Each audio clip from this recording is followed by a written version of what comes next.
Good morning. My name is Nimrit Dhillon.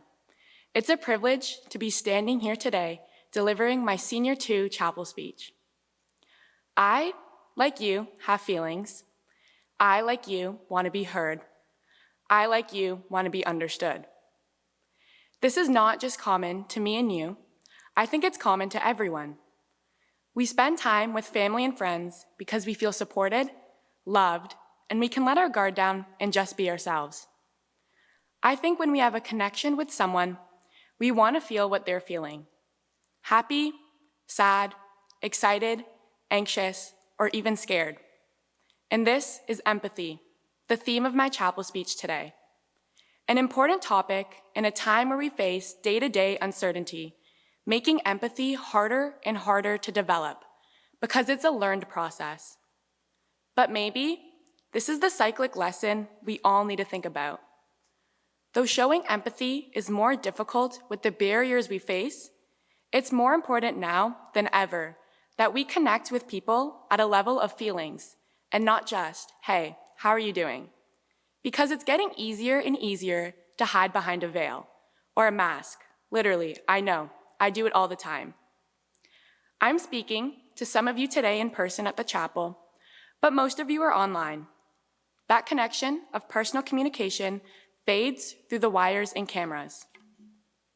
I think my words don't carry the same weight. I'm struggling to make eye contact, and it's easy to get distracted. It's hard for me to deliver a message of feeling across the airwaves.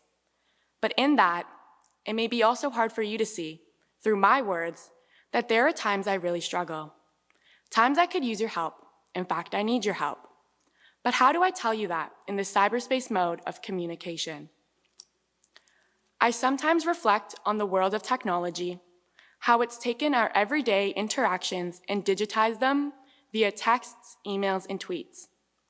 I'm one of these Instagrammers and Snapchatters posing and clicking and immediately checking for validation. Maybe that's why we do it, for validation. What a fleeting feeling validation is. There one text and gone the next. So what I learned is the value of human connection, which is the real validation. Through service, clubs, and the plethora of ways to be involved on campus and in my outside community, I've learned how feelings are very difficult to digitize, how empathy is felt, not typed, and how I myself have grown by connecting with real-life people, both in willingness to receive and give empathy. There are opportunities all around us, from home forum and advisor meetings, to boarding, to sitting with someone in the dining hall, to take the time and sincere effort to make that connection, to show someone else they matter. You never know. It might be a time they need you, just as I've needed someone. Middle one for me was a time to make friends, fit in, and find my clique. And that grew to middle two, a time of feeling safe, quite sheltered really. But I've always had Besant with me. She knows me best of all and is my North Star when I need one. It was hard for me to open up to others, to allow myself to express feelings, because it's scary to be exposed like that. But I began, and that was the transition that came in upper school. There were times I felt defeated, scared, not good enough, whether it's something about sports tryouts, my health, friendships, the stress of school, or peer pressure, and that spiral gets dark and lonely. Not just for me, but I'm sure we've all been in a spiral one time or another. I was pulled out of that place by those that saw that I needed help, that understood through empathy how I was feeling, took the time to feel what I was feeling, and had the compassion to grab my hand and pull hard. Yes, it's on us to open up and express our feelings when we feel gravity taking us down that spiral, to have trust that we will be let out. But it's also up to us to spread that safety net when we see someone else falling.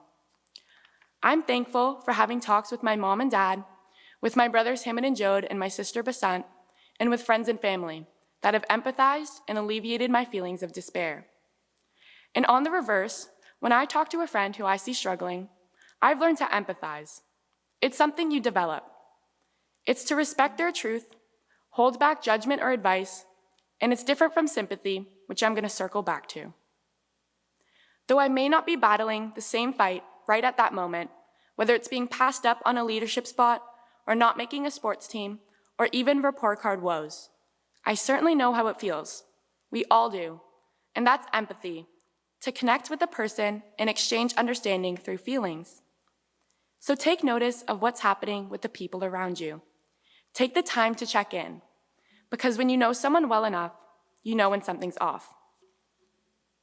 My journey through heart surgery is a topic I don't speak much about because it makes me scared of what might be. It's my spiral. Somehow, speaking about it makes it real, and by not speaking about it, I can keep my feelings hidden. But that's stifling. It's exhausting. It's what leads to that spiral. I feel fear envelope me. It keeps me from thinking about the future as an expansive open field with endless possibilities, but more like walls that might close in at any moment, suffocating me. And that's not a place anyone wants to be. So I claw my way out of my head. I count on my family and friends to listen, to sit and experience with me the weight of what I feel, to empathize. And that's not something I can type. It's not something I can Snapchat about. And it's hard for me to share right now. It's not comfortable, but it's letting you know who I am and what I sometimes go through. Personal connections with friends have given me the strength to start to talk about it. Speaking with teachers has given me comfort in knowing that they care. And being involved in my community has given me perspective and an opportunity to develop empathy towards others. Volunteering on the Six Nations Reserve at a clinic serving those living with addiction and at a homeless shelter have given me pause in realizing we are all fighting something or another. We are also all connected in one very integral way. Every one of us wants to live a happy and healthy life. These two things bring me closer to understanding and practicing empathy. So I would say to all of us collectively, get involved in the community, in your school, a sports team. These are all opportunities we can connect with each other under this common umbrella of empathy. Knowing someone might feel anxious when they misplace their phone. She distinguishes that from empathy, which she so eloquently describes as feeling with someone, knowing how it feels to lose something important to you. And it doesn't have to be a phone, it could be your favorite necklace. And then she describes compassion as the willingness to relieve the suffering of another, so to offer to look for the phone. But I think it's notable here to recognize that there is this thing called empathy burnout. If you place yourself in situations where you're frequently feeling with others, it can take an emotional toll. It can be exhausting, to the point of affecting our own well-being. So there is a balance to be made. To me, empathy is very much connected to the word hope. Hope is a word that is full of goodness, trust, deep desire, and emotion. And just the mere mention of it makes the room brighter and my voice louder.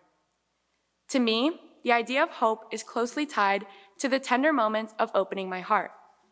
Figuratively, of course, but in my case, literally as well.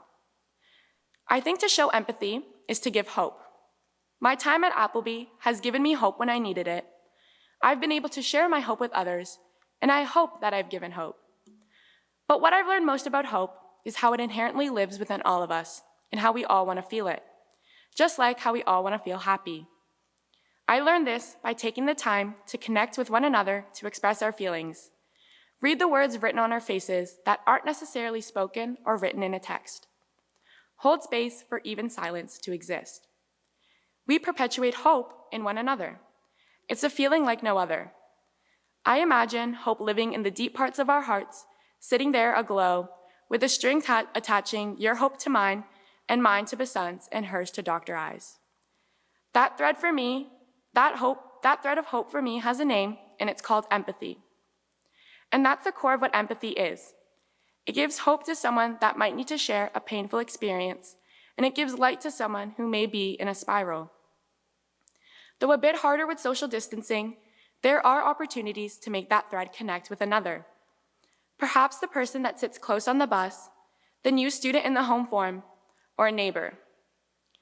Closing out my senior 2 year, I reflected on how I've grown as a leader. Not only here at this school, but in all the ways I'm involved in the community. And that got me thinking about what a leader really is. So here, I internalized Napoleon's wise words. A leader is a dealer in hope. I kept that in my back pocket, food for thought, and I connected that with Brené Brown's definition of empathy as feeling with a person. And then it clicked for me. If a leader is a dealer in hope, and hope is a feeling, and feeling is empathy, then a leader is connecting with people through empathy. That's the type of leader that I want to be. We are all leaders in that capacity. In closing, I would like to acknowledge the land that we stand on as the ancestral lands of the Huron-Wendat, Haudenosaunee, and Anishinaabe people, and the current land of the Mississauga of the Credit First Nations. For me, as a Canadian, empathy is the starting ground to begin to understand truth and reconciliation. Please rise for the singing of the hymn, Draw the Circle Wide.